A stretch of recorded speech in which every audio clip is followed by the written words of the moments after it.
Right, I am getting there. All good. First, the good news. So, this is now my SCSI to SD drive. You see that? Just sits in there. It's night time here. My light's not very good, but you can see it. Fits pretty well. I had to. This is a S1000 HD. So there's this kind of ridiculous like mounting plate plopped on top here. And on top of that was an even more ludicrous, check this out. This is heavy, right? This is a 14 megabyte SCSI hard drive. That's going off to SCSI heaven shortly. Now it just looks like a bog standard S1000. Picture's a bit dark, but if you've seen the inside of an S1000, you'll know what we're looking at. This disk drive thing was not as easy as I thought it would be, as I hoped, because the disk drive, where is it gone? This is the floppy drive here, yeah? And so it was mounted like that. But it was screwed onto this plate, this metal mounting plate here, yeah? Which is fine, except for, this is all one piece of metal, goes around the back here.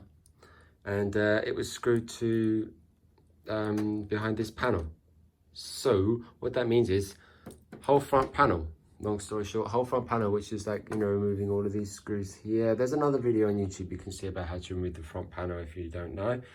But the front panel has to come off so that you can get access to the screws, kind of, I think it's like 5 or 6, I can't remember. Anyway, that hold this plate here.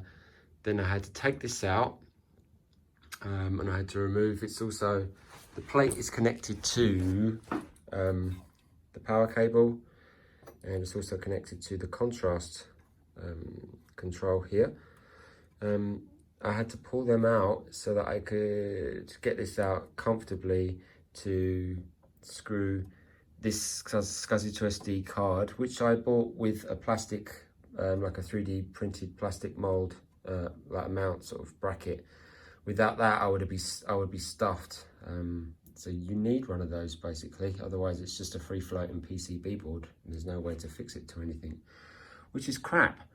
So I'm glad I bought that. It was only like a couple of quid, and it paid for itself because the screws at the side line up with like a standard 3.5 floppy disk mount, and so I was able to do it.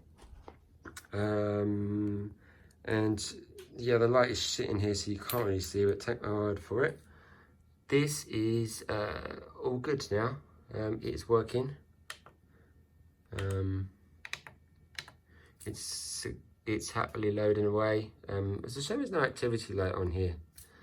That would be helpful. But you can't have everything, can you? But yeah, it's loading from the drive, so the drive is operating normally. So that bit is all good.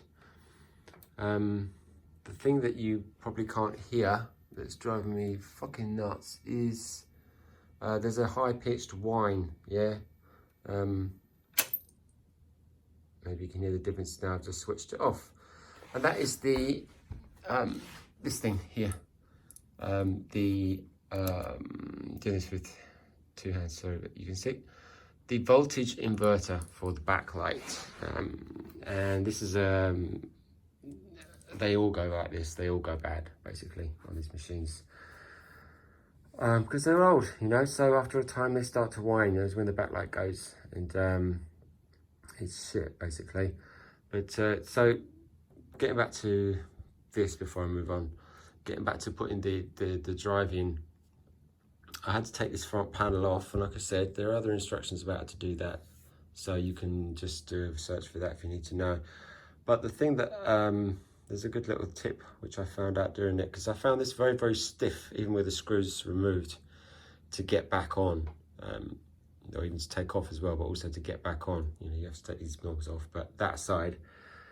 So the obvious thing to do, but it didn't occur to me immediately, was just to make a bit more space, because it was too tight at the sides here, yeah?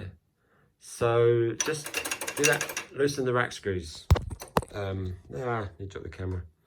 I did it on that side too. You don't have to take them off, just loosen it enough so that it just makes it easier to move backwards and move forwards. So, all good so far. The next thing to do is I've got the this thing come in the post which is my another 8 megabyte RAM board, which I'm just going to stick in here. It's just loading a PC card in there. That's no big deal. So I will be it's obvious what to do. You just take this off, chuck it in, and screw that back on. So that's easy. I'm going to do that. And then the last thing to do is to put the new display in, which I'll talk about in a minute.